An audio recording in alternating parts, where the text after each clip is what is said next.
Start. Good morning for the ones who just arrived. Today we are presenting the onboarding webinar of Capacity4dev.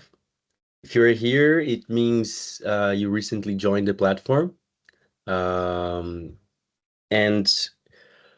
We invited you so you have this introduction to the platform, how to do some basics. We'll do a virtual tour later. And today we have the special participation of two of our ambassadors who I'll present soon.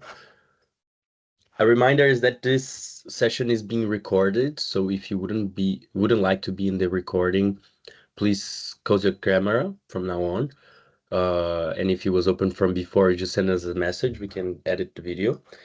The recording will be available until Friday on the best practices group, and we will also send you by a thank you note. I propose we do this brief networking introduction session. I put myself as an example here. So I'm Ivan Pizeta. I'm the Capacity4dev community manager. I come from Brazil, but I'm also Italian. And what I expect from this webinar is to raise engagement of users in the platform. So, Maria, could you present yourself before we go to everyone else? Of course. So I'm Maria Sancho. I'm the user support manager here on Capacity4dev. So every time that you write to the support mailbox, I'll be the one channeling your requests for the members of the team. I'm from Portugal, and I do expect that you learn more about the platform in this session and that it's fruitful for you as well. Thank you, Eva. Thank you, Maria. So the next ones, if you like to present yourself, please open your camera or raise your hand here, and then we choose you. So we have our first guest that is already with the camera open. So Irina, would you like to present yourself? Yeah, sure. Hello, everyone. I'm Irina Caldare. I'm from Moldova, and I'm one of the Capacity4dev ambassadors for this year. I work at Solidarity Fund Poland as a chief specialist in Center for Excellence. And what I expect from this session is that I will show you a few practical ways that I've been using this platform and that you will hopefully find it useful. Thanks. Thank you, Irina. I see that Luca has the camera open as well. Would you like to introduce yourself?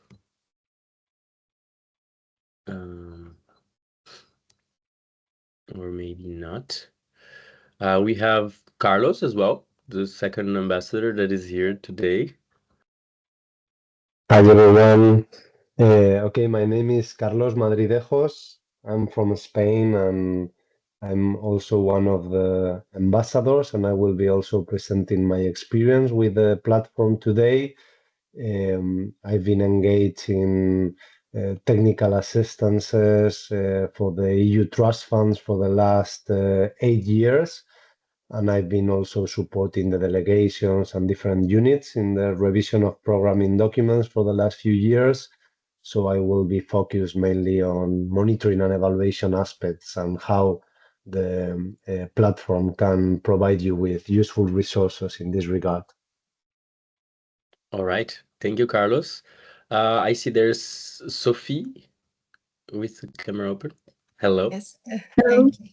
Hi, I'm Sophie. I'm from Germany. I'm a project manager, especially responsible for monitoring evaluation in the Global Alliances for Social Protection program under the EU MPCA Digital Convergence Initiative. And I'm looking for orientation on what I can find and who are the people who are behind this platform so that I know whom to contact if I have questions. All right, you are in the right place then. Thank you, Sophie. We have Varga Sofia. Yes, hello everyone. I'm Sofia Varga from Hungary. I work for the Hungarian Baptist State, and I'm here on behalf of David Gall, who is the consortium leader of the Rural Voices project, and he couldn't be here, so I'm just here to learn about this platform, and it's nice to meet you all. Right. Nice to meet you, Sophia. We had someone with the hand risen. Heike? Yes, hello, my name is Heike Fickel. I'm German, live in Spain, but I actually work for the University of Johannesburg in South Africa. And I'm the program coordinator for the African Market Observatory. And given the links there between Europe and Africa, I'm actually just joining in to see if that could be something that could be useful for us as well. Thank you. All right, thank you, Heike. We also have Miguel. Miguel? Yes, good morning. I'm Miguel Mares.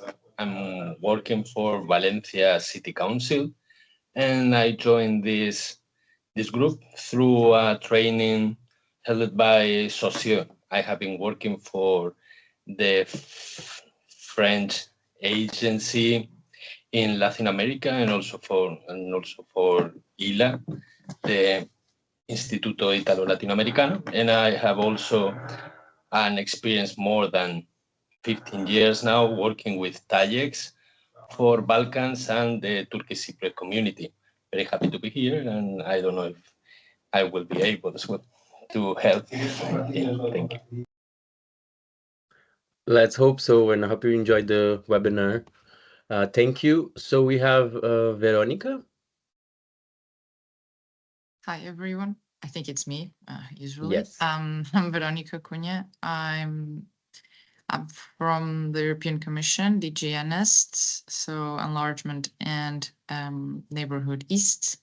I'm from Portugal, so it's good to see another Portuguese. Usually we are only few in the room.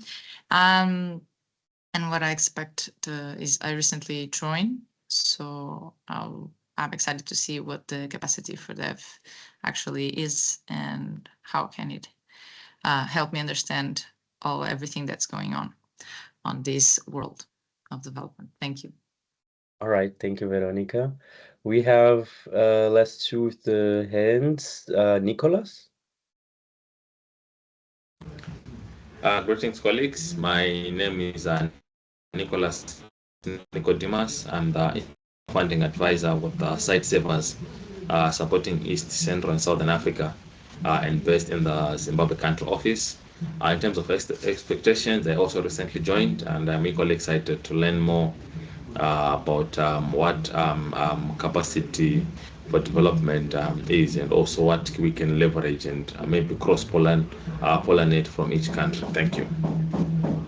Thank you, Nicholas. And last one, how do I say your name? Jasenko? Good morning, everyone. My name is Jasenko Aminovic, and I'm leading EU-funded research cancer prevention program here with UNFPA in Bosnia and Herzegovina. Glad to be here and to expand my understanding and learn together with you. Over to you. Thank you. Thank you, Jasenko. So last one, Selen Göke from GIZ as well. Hi, everyone. Hi. Yes, exactly. I'm Selen. I'm from Germany, and at the moment I'm in Ethiopia working for a GIZ project here in Ethiopia, which is co-financed by the EU. The project's name is Sustainable Support to People Displaced here in Ethiopia. And I'm a junior advisor with a focus on M&E, and I'm also recently joined this platform, and I expect to learn a little bit more about how this platform works. Thank you. Nice. Thank you, Selena. I'll launch a poll here just to know where you're talking from. It can be city or country. You will appear on everyone's screen right now. For example, I'm in Paris.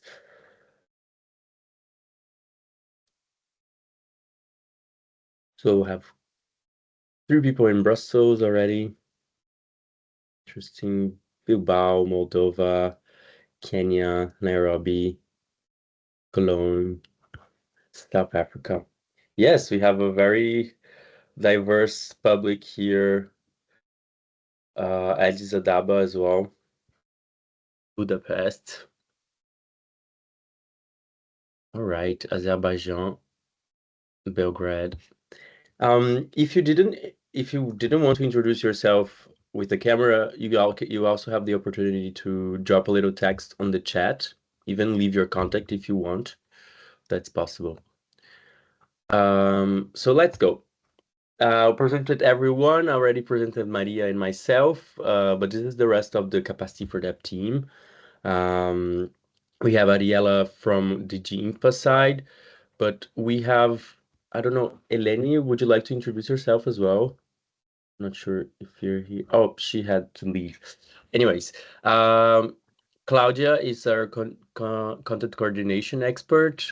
Jimmy is our communication expert. Mahi, our business project manager.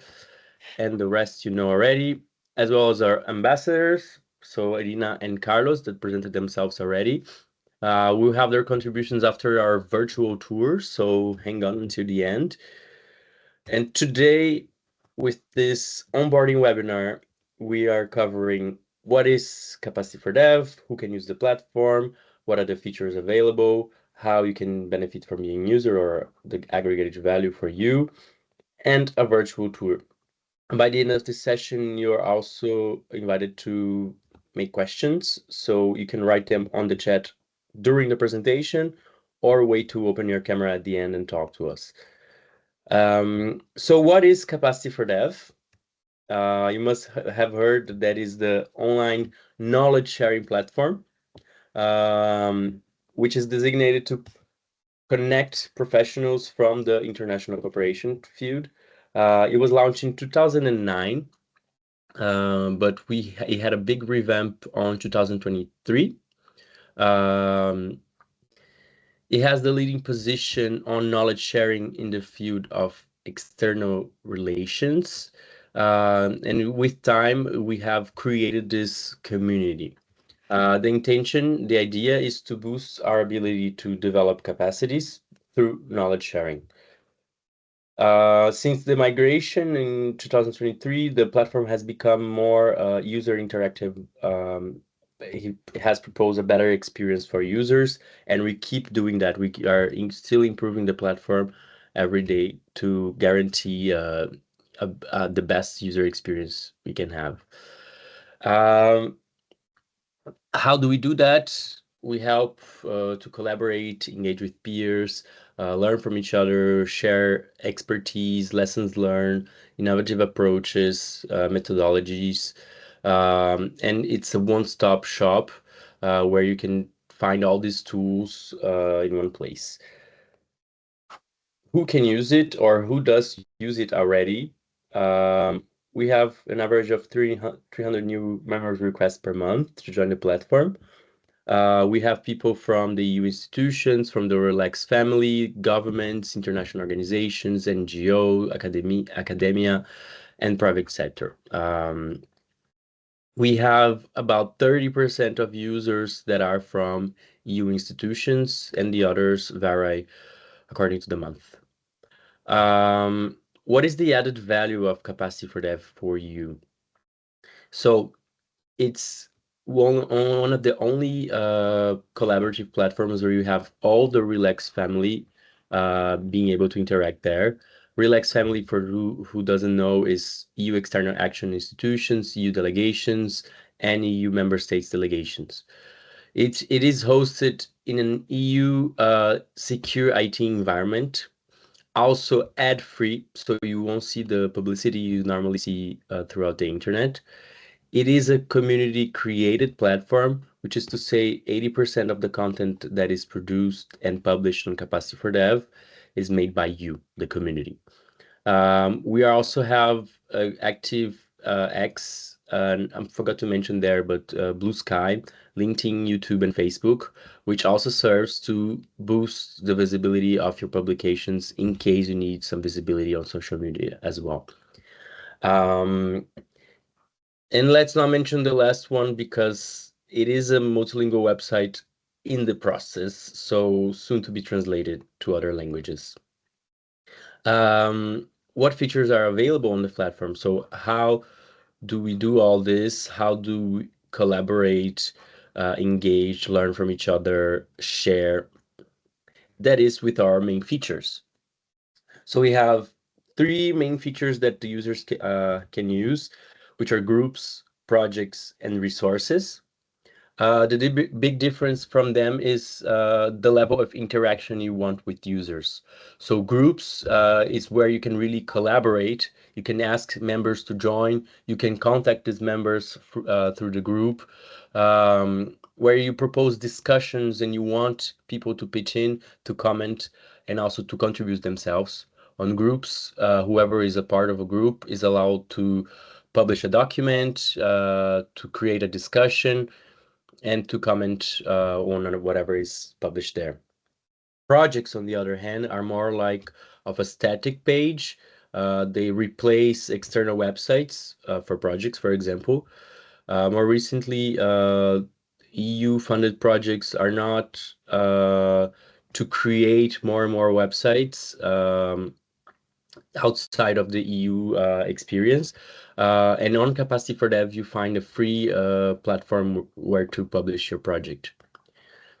You're not able to join a project as a member. You can follow it for its updates, and the only people allowed to publish in there are the admins.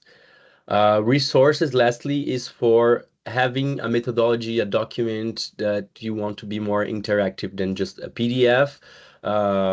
It's normally destined to non-horizontal, cross-thematic, cross-cutting issues.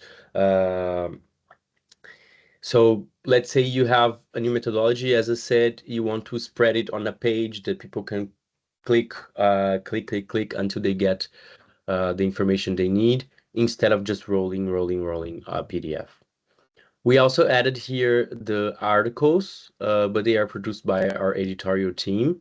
But we incentivize our users to get in contact with us in case you want to propose an article about any topic that is relevant for international cooperation. The articles are published 3-4 a month, and they are always featured on our front page, our landing page of Capacity4dev.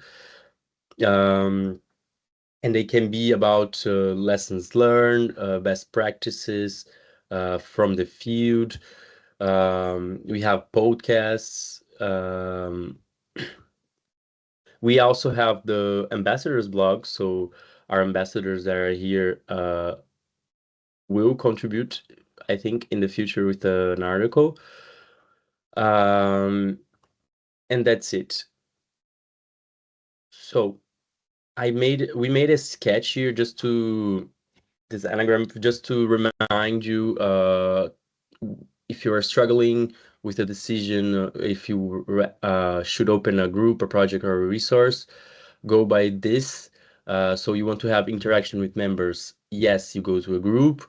You want to just share knowledge publicly, more in a unilateral way, you go to projects. Or if you want to share a horizontal non-thematic resource, you go to resource. Groups can be public, restricted, or private according to the configuration you set at the beginning. So if you would like to be able to everyone to see your group in the platform, just hit it as public.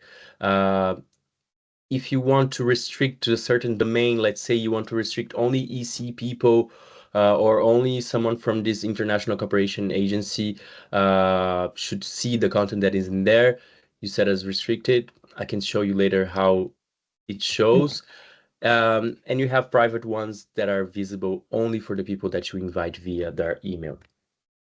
Resources are always allowed to be restricted. So let's go to a brief virtual tour where I want to show you in the platform how do you look for content published in there.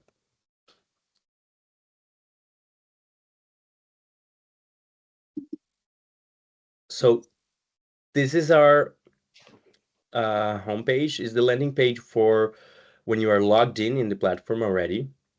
As I mentioned, you have the feature article, always here. You have some statistics on the right bar that are set according to topics, countries you have selected when registering. So this was an important step, and you can always go back to it if it doesn't seem so clear here, if there's nothing appearing here. It's selecting the topics and countries of interest. Let me just go back here. So when you registered, you were obliged to go by this page. It was mandatory, and to select the country, the topics and countries of interest. The countries are also possible to be regions, so you can select the whole world if you want. But you need to select at least one. And for every content that you publish on Capacity4dev, everyone has to select a tag. Sorry, these errors appear because I'm website admin.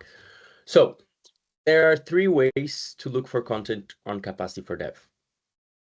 The first one is via the topics and countries tabs. So the topics one will appear like this. You have all the normally GG INTPA areas of interest, thematic areas, but you can also filter them by the SDGs if you prefer this language, for example, and then you will select the thematic areas. If you go to any of the topics here, you see that you have a complete feed of information.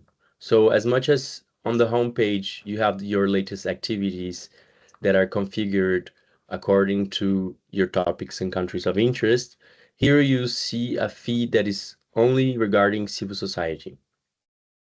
You see a mix of, first of all, the articles, and then it can be events, discussions, groups, projects. It's a feed really, and it appears various things that are mentioning this as a topic. But you can also filter directly the type of content you want. So I only want to see groups on civil society. There you go. This is what you see. You can explore the groups, ask to join. Some of them that are appearing here are restricted, so you won't see them on your page.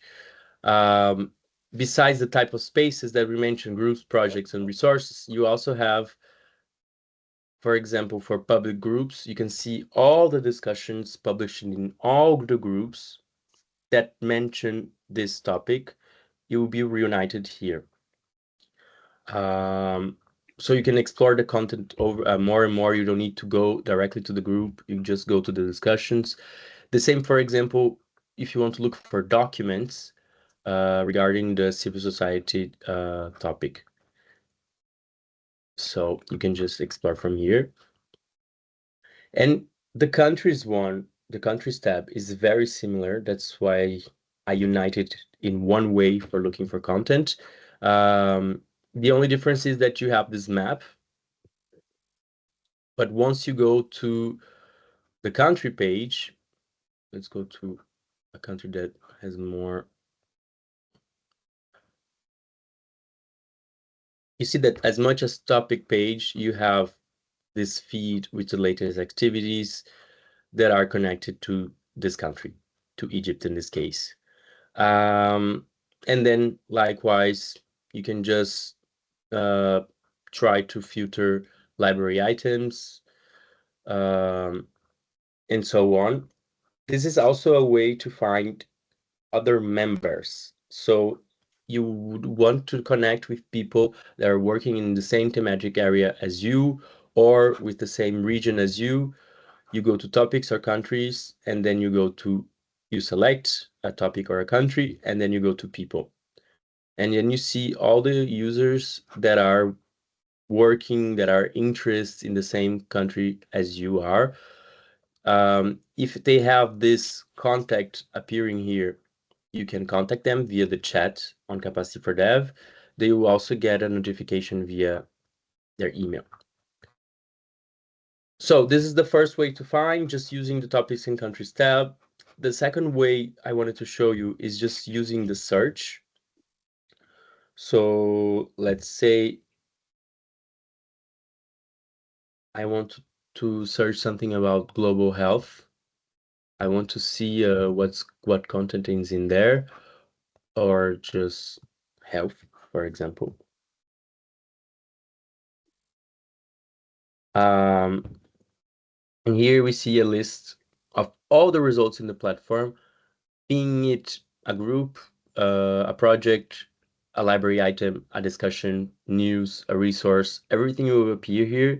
And from here, you can simply filter it however you like. So you can cross filter the things with SDGs, countries, and so on. So this is the simplest one. You can filter after you type your research. And the third one is another way, it's another pathway to get to the things you want. So you go directly to the type of content you would like to find. So let's say you just want to find documents. So you click on browse content and the type of page you want. And then from here, you can filter all library items that can be videos as well, for example, according to topics, according to countries, according to the SDGs, so you can filter more your research. You notice that some of the tabs here, they are duplicated. So you have browse content and you have articles again. But those are the landing pages that we want to feature some stuff. For example, the resources page, we divide it on key EU official resources and others. And if you go to resources here, it's the search engine that is focused. I wanted to show you as well, if you're wondering how to create a new page, how do you do it? So you go to the type of page you want to open. Let's say you want to open a resource. So you go to browse content and resources, and you find the button here, create a resource. Same for groups and projects. So let's say you want to create a group. You have to fill all of these fields here with the red star. And as I mentioned, you always have to select a topic in a country, at least one, to guarantee that your content will be easy to find. And I talked to you about the levels of visibility as well. So for a group, it can be public, restricted, or private. For the restricted ones, we have by default the European Commission and EEAS in the list, but you can select other ones. We created this new help and support page that clarifies some of the stuff about these pages, and also the restricted domains that are possible. Going back to groups. So after you do all that, try to write a reason why, or a complementary information to support the opening of the space. This will be evaluated by us and approved before going to draft. So you fill all this, and when we approve the page, it becomes a draft, and then you can edit however you like before really publishing it. After that, I want to show you also how to post content. So to post content, you have this button here, but it only appears the full options if you have joined a group or if you are admin of a page. So if you open one of the pages yourself or was invited to be admin. So then you see this. So first you decide the type of content you want to publish. Let's say a discussion that is based on groups. And then you select, if it's public spaces, you can select more than one at once. but if you select a private one, or if you select a public one, you cannot select a private one.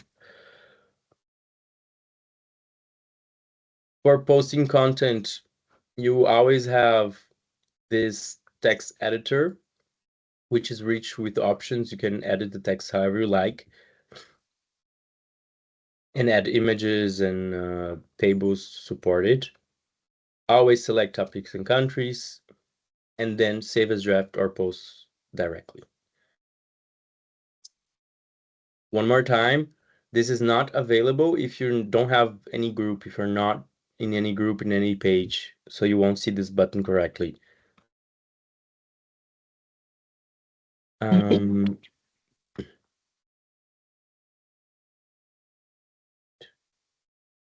Last thing I want to show you in this virtual tour is that we have created this best practices for Capacity4dev group. This is for the people that would like to open a project, space, being it a group, a project, or a resource. So here we give tips and tricks on how to design it for the layout mostly. Is to say that we have the help and support page that will teach you how to use the platform, and the best practices group is creative ideas on how to best use it. And here we always publish the onboarding webinar, supporting materials. If you go to the info pages, you see there's a little guide on basic features and so on. So I will add you to this group after this presentation.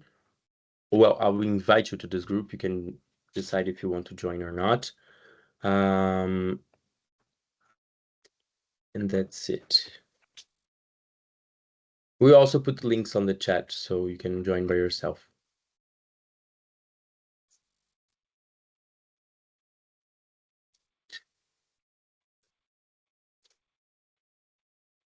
I just put the presentation again.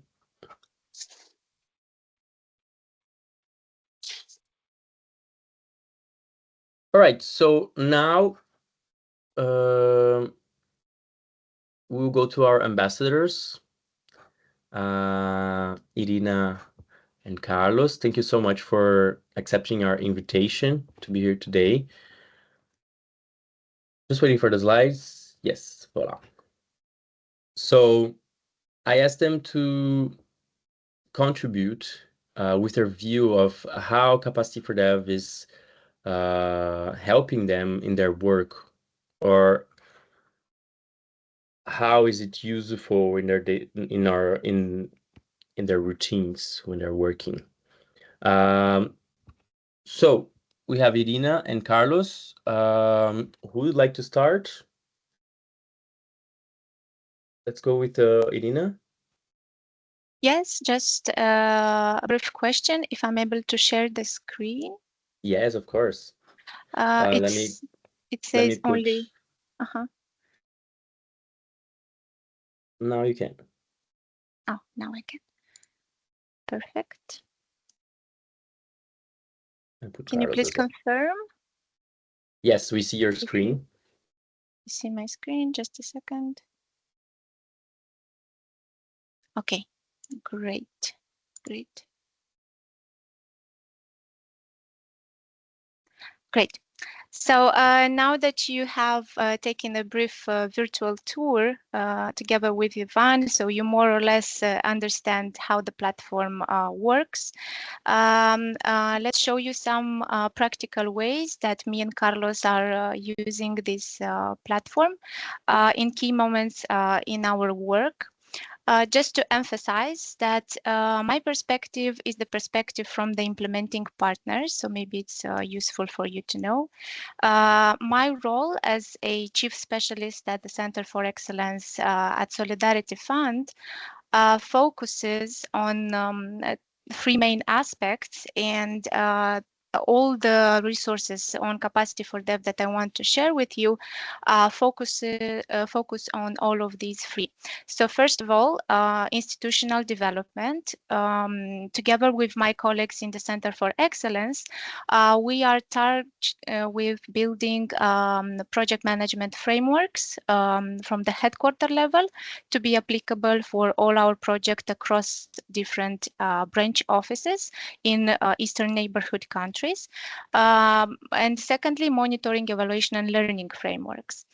Then we are tasked with supporting our projects across Moldova, Ukraine, Armenia, Georgia, and Belarus with project management, meaning designing proposals, developing logical frameworks, supporting all project management related work, and monitoring and evaluation and learning. So I spend most of my time designing these frameworks, and then also a big chunk of my time supporting project teams. And Capacity4dev has been a, first of all, reliable support in all of this work. So I'm really happy to first of all be part of this community. So let's start with the first thing that I mentioned for developing project logical frameworks. Whilst we do the project proposals, I use the Global EU Results framework. This is to make sure that we are aligned with the donor expectations, first of all. And you will find here what I like the most updated information. So you'll have all the list of indicators grouped by the level, impact, outcome, output, the relevant SDGs, and the most important thing for me, while I support with log frame development and indicator development, is that I have these methodological notes. So almost each of these indicators from the Global EU Results Framework on the platform has its own methodological note up to date, and it can bring you great support for technical aspects on disaggregation, calculation, units of measurements, but also it can guide you on reporting it into OPSIS.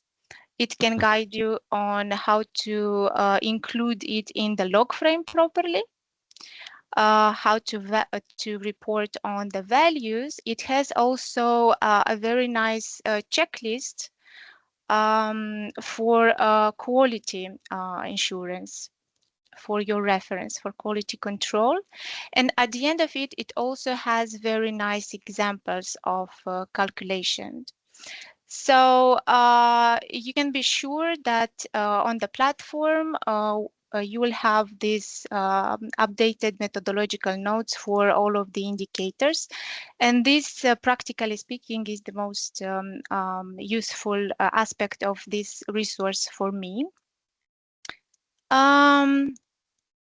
For the second thing that I mentioned, because Poland is part of the Team Europe Democracy Initiative alongside other 14 EU countries, I follow this Team Europe Democracy project on Capacity4dev. It has very comprehensive information on all the working groups within this initiative. It has a comprehensive description of all the working streams. You have all the fact sheets here. It helps us as an organization to be up to date with the thematic trends. But most of all, this resource, namely, helps me in finding ready-to-use materials in the library section. You have a very rich library here that you can choose the type of it or the SDG relevant or the topic that you're interested in. Recently, I have used the civic participation. on a policy report that I have used from here and the toolkit for guiding the design of our project in Moldova.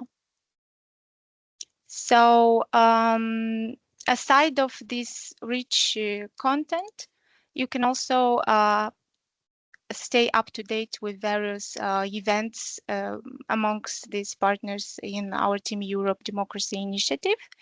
And from my role, I'm also responsible to check the updates on this resource and inform further on other key decision people as partnership director or country directors within my organization. Also related to the joint programming, we have this very nice resource that I'm following, working better together in a Team Europe approach. And here we have again a very rich info section and library.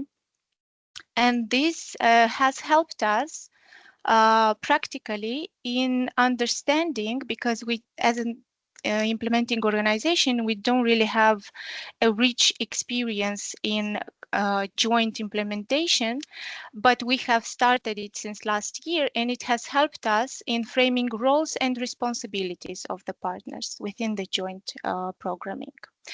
It has lots of guidances here. So I really would encourage you to follow this resource. And again, as also Ivan mentioned, you can always filter by keywords, by topics, and you will find the proper information of your interests. And when I work on monitoring, evaluation, and learning activities, I mostly use these two resources. Actually, one is a project on the platform and the other one is a public group. So now I'm tasked with designing the framework for our organization for monitoring, evaluation, and learning. And I cannot tell you what great help has been all of the guidelines, manuals, but also discussions from my peers within the MEL community on these two resources, full of templates that I can take back to my organization and adapt to our context. But it has been of a great help. And recently, based on information that I found in this very rich library, we've kicked off our first annual learning organization at Solidarity Fund. So I'm very proud of our results, using all of the recommendations, lessons learned that we get to find here on our platform. And the second one, methodological approach. So another, I would say also result for us was that last year when I joined this platform, I found out in this group, because we also have here podcasts. And because I saw that we have many male professionals today at the onboarding webinar.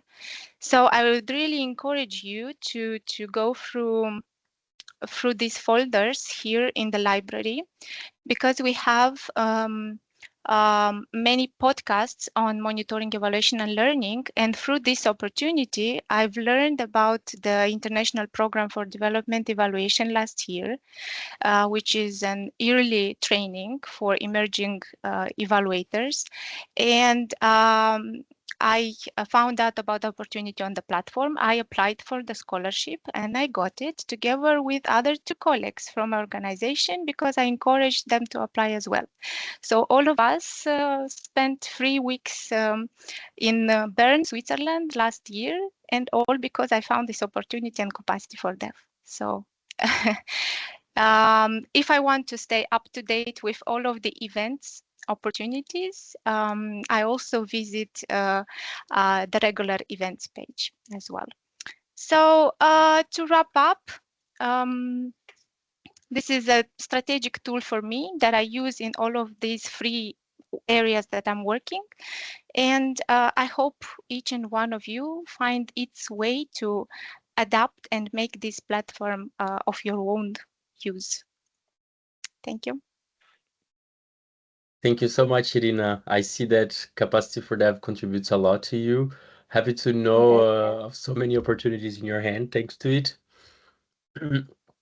Since time is short, let's go directly to Carlos. Just if at the end you want to ask questions also to our ambassadors, if they agree, I think it's okay. Of course. All right, so let's go, Carlos. If you Okay, don't want Ivan, to thank share you. your screen, I can put the presentation Yes, back. please. Yeah. That's perfect. Okay.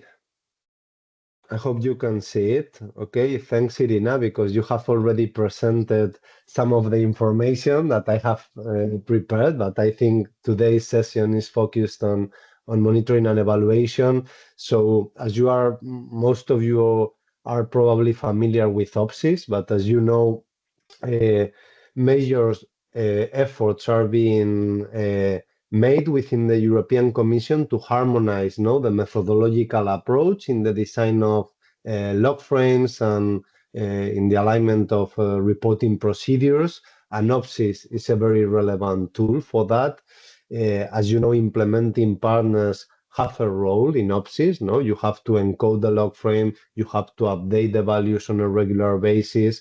And for that, it's very important to ensure that your log frames are, and of course, the monitoring strategies and tools are well aligned with OPSIS requirements. So this page, it has been already presented by Irina, is a very relevant one, not because there are several connections. Okay, so we are used to revise in Meldea, etc. We support the delegations and also the different DGs in the revisions of their action documents, their different log frames, etc. And we use a lot the resources that we can find here. Okay, so first of all, it's important to mention that the methodological standards in the past, it was frequent to find that when you were working in different regions with different DGs, the methodological approach was in some cases different.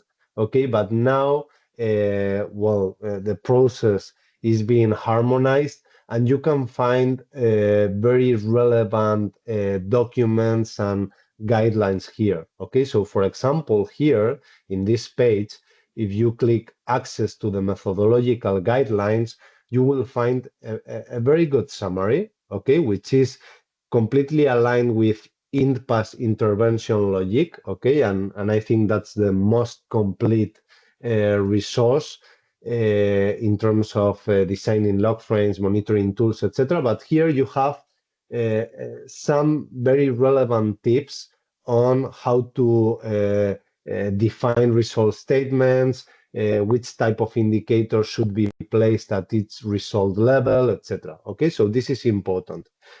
If you go here, you will find that first of all, you can find result statements, predefined ones, based on your sector. Okay, so you can check which are the different topics, okay, and depending on the approach of your project, the specifics of your organization, you can click here and find different result statements here, for example, results and indicator, and this will be very helpful for you to ensure that you are aligned or you are applying EU latest methodological requirements. Okay, this doesn't mean that you cannot modify the result statements, but they can be a very good reference for you when designing your log frame. Okay, of course, you can filter here, you can find them by impact, by outcome, by outputs, etc. Okay, so if you want to design a result chain and find some examples regarding result statements based on your specific topics and emphasis, this could be very useful. Okay, a second relevant aspect is that now, and this depends on the DG, you can include customized indicators or predefined indicators in your log frame. Okay, so customized indicators means that you are formulating your own indicators for your intervention. These are okay, they are very specific, etc. But the predefined ones are those that are relevant for the EU. Okay, and all of them can be found here in capacity for development. Okay, so for example, if you work with, if we go here, and this was also shown by Irina, you can find here all the indicators that are part of the global European Europe Results Framework. These are relevant for all the projects that are being funded through NDICI. Okay, so you can go here, check the methodological notes, check the list, etc. So most of the projects that you are probably implementing are funded through NDICI, and it's a very good practice to incorporate some of these YERF indicators, because this will increase the alignment with EU corporate reporting and will make visible the results of your project. But this is not the only one. If you are working for FPI, you can check the FPI results framework here. You can download the Excel and you will find 200 indicators. For example, in this case, for FPI interventions, you can only use predefined indicators. So it's mandatory to access capacity for development, to download this list, and to use it for the design of your log frames. And finally, we have this list, okay, which are the OPSIS predefined list of indicators. Okay, so if we go here and we go to predefined indicators, you will see that here you can download the full list of predefined indicators. And here, all of them are included from different DGs, from IPA, from FPI, from the Gender Action Plan, etc. So I would really encourage you to download this list, to screen it when designing your log frames, and to identify which of them could be relevant for your intervention. Okay, this will not only facilitate the encoding in OPSIS, but also will add value in terms of reporting, because every year the EU conducts the results data collection and aggregate results from the different projects. And if you are using some of these indicators, your project will be more visible and will contribute, okay, to these annual figures. So all of these resources can be found in Capacity for Development, and I would say that is probably the best platform, of course, concerning EU-funded interventions for the design of log frames and monitoring strategies. So, yes. Thank you so much, Carlos. I think this is very useful for everyone, both complementary information from you and Irina. It's a rich environment, as you see. You can explore on your own. We are giving you the links that both Carlos and Irina mentioned here in the chat. And now I would like to open to questions. Do you have any question about the platform, or to Carlos and Irina about what they mentioned, about themselves? Anything that is relevant, you can ask here on the chat, writing, or just raise your hand. Have last 5 minutes for that.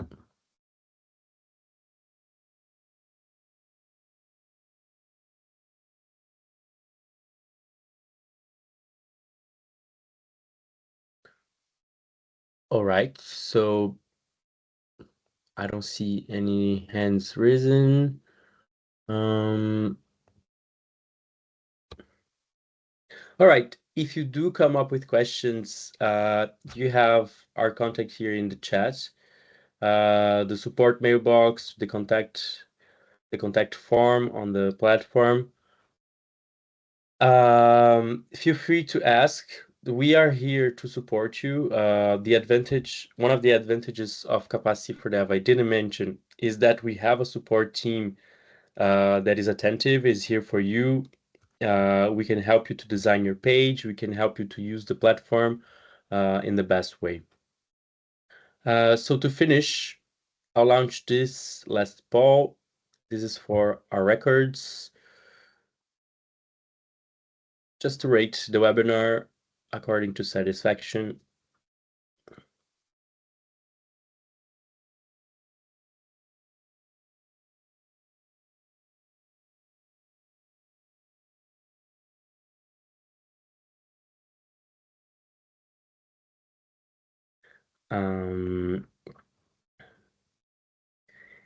And yeah, so you have all the links on the chat to explore. I also put the ambassadors landing page over there. So you have all the ambassadors from Capacity4dev. The idea, if you want to check next onboarding webinars, is that we have always an ambassador on the onboarding webinar to present to you the advantages of using the platform, how they use it, whatever they feel like more comfortable to share with you.